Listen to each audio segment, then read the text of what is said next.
Welcome to UO Today. I'm Paul Peppis, Director of the Oregon Humanities Center. My guests today are Kevin Coval, Jamila Woods, and Fatimah Asghar. Kevin Coval is the co-editor of the anthology The BreakBeat Poets, New American Poetry in the Age of Hip Hop. He's the founder of Louder Than a Bomb, the Chicago Youth Poetry Festival, and the artistic director of Young Chicago Authors. Jamila Woods is a poet and vocalist. Her poetry is included in the BreakBeat Poets anthology. Woods is the associate artistic director of Young Chicago Authors, where she helps organize Louder Than a Bomb. She is also a member of the Dark Noise Collective. Fatimah Asghar is a nationally touring poet, performer, photographer, and writer. Her poetry also appears in the BreakBeat Poets anthology. She's a teaching artist with Young Chicago Authors, as well as a member of the Dark Noise Collective. Coval, Woods, and Asghar participated in a campus visit with the BreakBeat Poets on October 7th, 2015 at the U of O. They conducted workshops for undergraduate students during the day and participated in an evening poetry performance. Thanks so much for coming on the show. Thanks for having us. Yeah. So I was going to start with Kevin, but this is for all of you. Who are the BreakBeat Poets? Well, you all should answer that too. There are 78 of us in the book, and it's poets ranging in age. We ordered it chronologically, born 1961 to 1999. Folks from all over the country. And I think when we started to put the book together, it's poets who are really wrestling with the aesthetics of hip-hop cultural practice on the page, particularly. And so we made a call, and we heard a lot of feedback. And now, now the book exists, and of course Jamila and Fati are two of, I think two of my favorite poets in the book, of course, but two of the illest in it. And yeah, I mean, I think it's like, hip hop is going on 4 generations, and so it's folks that represent that spectrum. It's the first anthology of poetry from the movement, isn't it? That is dedicated, that is by and for the hip hop generation, absolutely. I think there have been, attempts to, reference it, but this is, I think we stand in the middle of the culture, proclaiming the culture, and wanting to innovate within that cultural context. So what's distinctive about breakbeat poetry?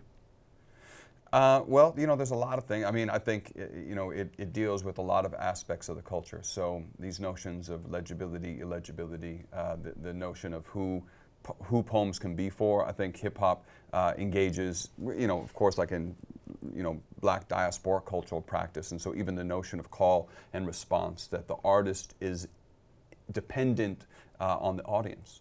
And that is also something that's not necessarily that precious. I mean, that the poem really exists for everybody, for communities, and a community maybe specifically. All of us are educators, and so we believe that poems are all around us too. But I also think, that breakbeat poetics is very much also a poetry of the political moment.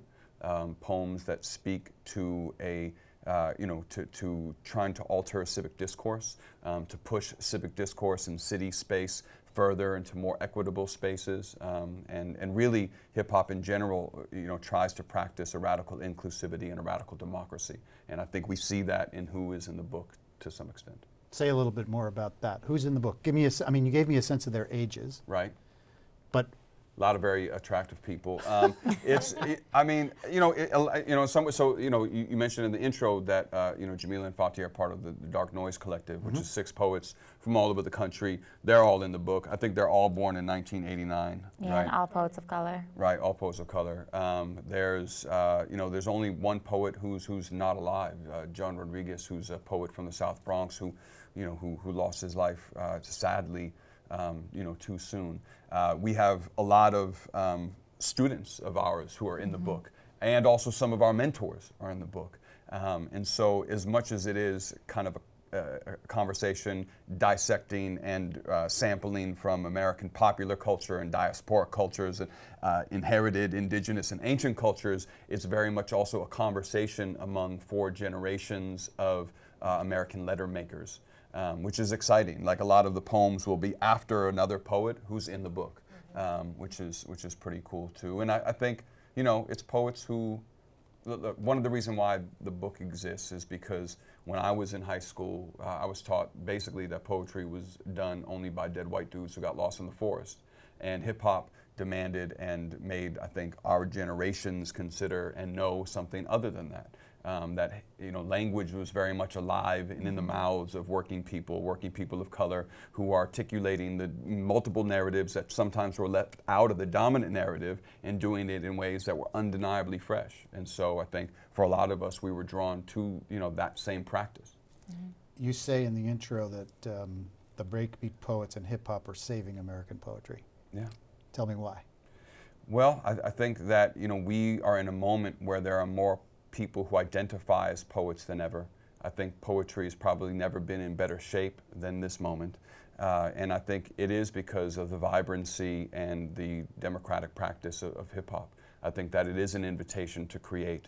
There's Arundhati Roy has that line about there's no such thing as the voice of the voiceless. There's just those at the margins who have been deliberately unheard. And I think hip hop insists then on those unheard in the center of civic discourse.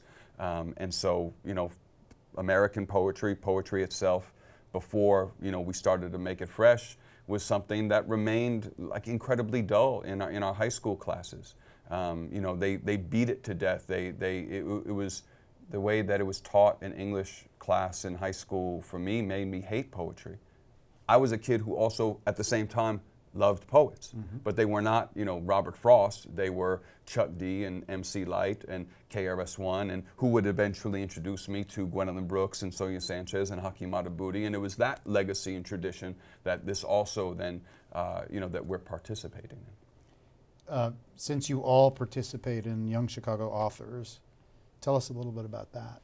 So that's a educational project that you engage in. So you just talked about the old kind of teaching. Tell me about the new kind of teaching that you guys are doing. So Young Chicago Authors is a nonprofit that teaches poetry and spoken word to Chicago high school students. And YCA is the home of Louder Than a Bomb, which is the largest youth poetry festival in the world, which was co-founded by Kevin. And it's really just a really great space. We try to create an alternative education space that really democratizes the classroom space. We use a lot of understanding that students are experts of their own experiences, not using the phrase about, finding their voices. Students, young people have voices, they have stories, and so just creating the platform and creating the space for them to tell those stories is really what YCA and LTAB is all about. So how big is Louder Than a Bomb? How many kids? Last year we had 130 schools participate, and each school is allowed to have up to 10 young people on a team. So how long does that go for? Is it like a day? No. It started out as a day. It started out as a night, 16 years ago. Right. And now it's evolved into a 5-week festival. A 5-week festival, wow. But also because of the strength of a documentary we had that premiered in 2010, we also have 15 other cities using the model of how we organize and educate in Chicago. We share that model with other cities, so there are 15 other Louder Than a Bombs, and it's growing. And it's kids like 11 to 19, is that the age spread? 10 to 19? Yeah, there are some middle schools that compete right alongside the high schools, and There's also a college portion, so there's college indies and there's college teams, so Very cool. kind of everybody. So how about this? Why don't you each do a poem? I've asked you a bunch of questions. Let's hear some of your art. Cool. I'll start if that's okay, and I'm going to read just a paragraph from the introduction, which will also, hopefully elucidate more of what we mean by the breakbeat poets. And I just want to shout out the homie Idris Goodwin, who is a colleague of ours and a playwright. I think he's kind of hip hop's August Wilson in some ways. And he was the one over the phone. We were talking about this project, and he's like, "Yeah, word, what we do is like we're kind of like the breakbeat poets." And I'm like, please say that again, and so that really is when the project took hold in some ways, and I think this is what I mean, and probably what the conversation Idris and I had, what we meant by that. The breakbeat poets. Poets influenced by the breaks, the breakdown, polyrhythmic, funky sections of records extended by Kool Herc, Africa Bambaataa, and Grandmaster Flash to lay a sonic foundation for the largest global youth culture in the history of the planet rock, the break, where dancers, break boys and break girls, b-boys and b-girls emerge on the floor to pop and lock and spin and defy the limitations of body and gravity, to break from the norm. The break beat is the earth of hip-hop, what rappers began to rhyme couplets over. They extended those couplets to make verses and choruses and began to slant rhyme and then jam and extend the line and line break in odd, thrilling places. A break in time, a rupture in narrative, a signifying of something new, fresh, dope, ill, a generation unto itself arrived in here, a break from the beats, an extension of the black arts, a continuation of the New Yorican crew on the Lower East Side, a pidgin and nation language to cite Camus, Brathwaite, hybrid and mixed. The breakbeat poets blow up bullshit distinctions between high and low, academic and popular, rap and poetry, page and stage, a break from the whack, a break from the weak, a break from pejorative notions about what constitutes art, who it's for, and by, and why, a break with the past. The bridge is over. The breakbeat poets and hip-hop culture are saving American poetry. Who's going next? I can go. Yeah. Got I'm it? going to read a poem. So this poem is called The Last Summer of Innocence. The last summer of innocence was when the mosquito bites bloomed across my ass, swells of mucus that burst when the bus bumped on the way to school. The blood seeping through the cotton of my underwear, confusing fabric for new skin, and the wound would dry, underripe blackberries blooming on the back of my dress. Each time I took my panties off, I tore the bites open, the blood searching for something new to call skin. I went to the hospital 3 times that summer, my body always leaking, the pus slow dancing down the back of my thighs, glistening like fresh baby oil in the moon-washed night. That was the summer my sister shaved her armpits even though the adults said she couldn't. She took my uncle's dull razor to her skin and marveled at the smoothness, left our Muslim house in a long-sleeved shirt before stripping down to a tube top on the bus. Haram, I hissed, but I too wanted to be bare-armed and smooth, my skin gentle and worthy of touch. That was until she had a lump the size of a golf ball swell on her arm from an ingrown hair, and we both landed back in the hospital room, the doctors vacuuming the liquid out of our bodies. The last summer of innocence was when my best friend gave me the 2 big thong with a silver heart clasp behind the bleachers, and I put them on under my dress and buried my bloody granny panties in the soil the boys used to touch each other and pretend it was a tackle. The last summer of innocence was the summer after the towers fell or were blown down or up, and I watched the TV over and over. The people running from the fire and smoke and jumping from the buildings, arms out like wings, their bird bodies orbiting the earth, a new sun. It was the summer the TV told me I was dangerous, and I tried to learn Spanish so I could pretend I was the good kind of different. It was the days I memorized the green leather thumbprints of the school bus and stared straight ahead when the popular girls asked where I was from, my skin full of sores, pussing and oozing as the blood fled my body, trying to find anything else to call home. So I'm going to read this poem that's in the book, kind of an Ars Poetica. It's after Amiri Baraka. Black Girl Art. Poems are bullshit unless they are eyeglasses, honey tea with lemon, hot water bottles on tummies. I want poems my grandma wants to tell the ladies at church about. I want orange potato words soaking in the pot till their skins fall off, words you burn your tongue on, words on sale 2 for 1, words that keep my feet dry. I want to hold a poem in my fist in the alley just in case. I want a poem for dude at the bus stop. Oh, you can't talk, ma? Words to make the body inside my body less invisible. Words to teach my sister how to brew remedies in her mouth. Words that grow mama's hair back. Words to detangle the kitchen. I won't write poems unless they are an instruction manual, a bus card, warm shea butter on elbows, water, a finger massage to the scalp, a broomstick, sometimes used for cleaning and sometimes to soar. That's wonderful. Thank you. Jamila, you're a vocalist, a musician, as well as being a writer and a slam poet. Mm-hmm. How do you understand those 3 things? I know that in the intro or in one of the reviews I've read, they talk about this is a volume where the pen and the mic equally share the page. Why is performing poetry such an important thing to do, and what's different performing singing? I feel I don't really consider them. At first I did really divide them in my mind, and I think as I've continued as a poet and a singer, the line has sort of blurred, and I think I always think about the musicality of what I'm doing, whether it's a poem or a song, and I think that comes a lot from growing up around my grandmother and growing up in the Black church. And I remember just listening to the pastors in their sermons, like the line is very blurred between speech and song constantly, and I think I strive for that in my poetry and in my singing. I never want it to be just sounding nice melody-wise, and I want it to be saying something, and in my poetry I always want there to be a musicality to the words also. So I've found that doing both enhances both genres. Is there any feeling of regret that these poems, that people come to these poems on the page and not get the experience? Because the experience is quite different than seeing you perform one of these poems and reading it on the page.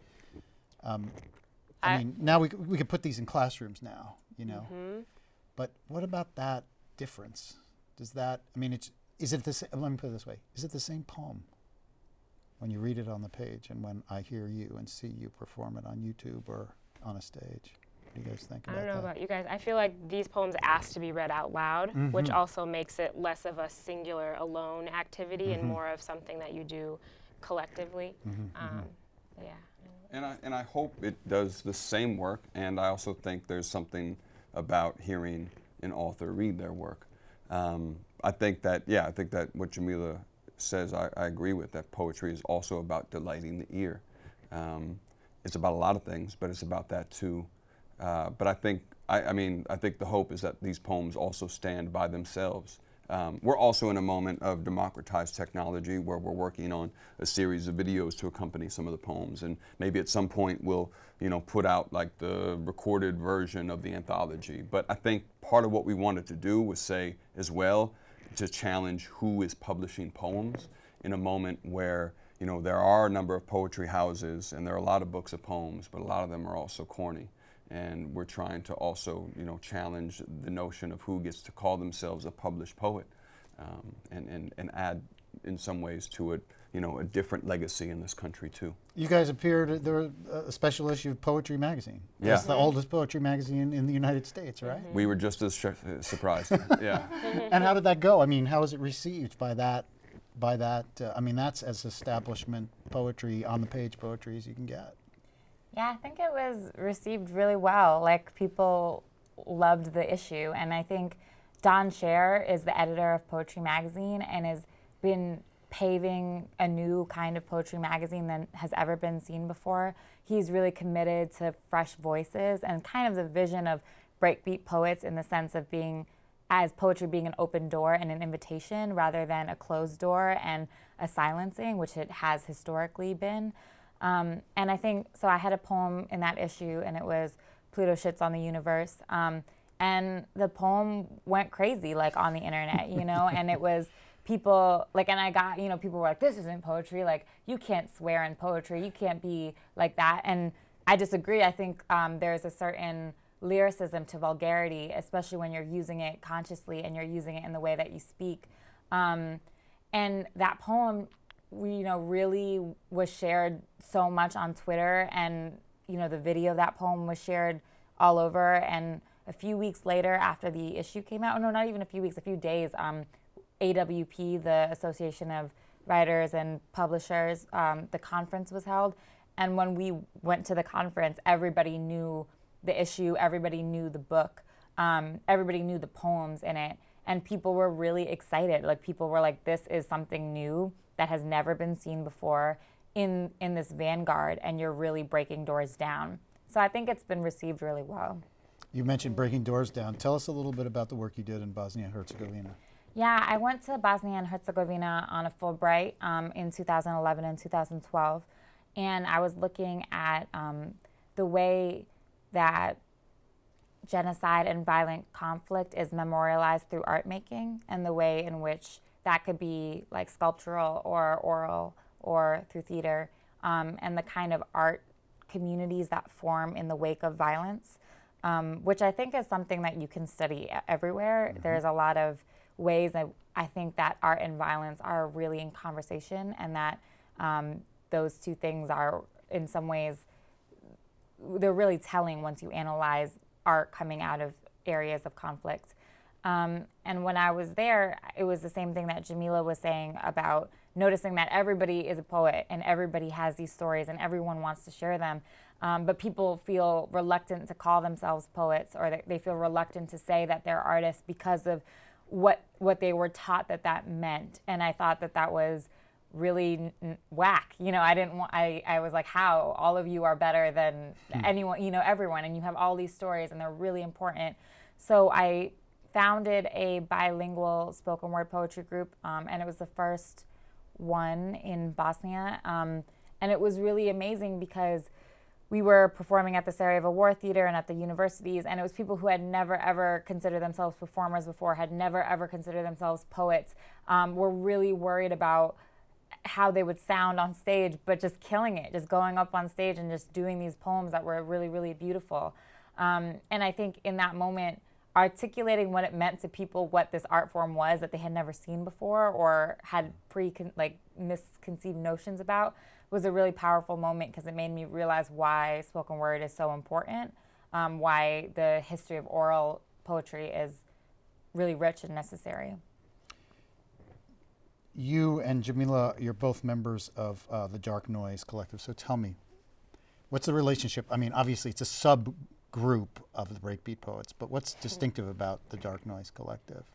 It's not necessarily a subgroup of the BreakBeat Poets. It's a group of poets who are all people of color, who were coming up in poetry at the same time, and all started off as spoken word poets, but we're trying to navigate both spoken word poetry and page poetry and the marriage of those two things, and wanted a collective and a family of sorts to kind of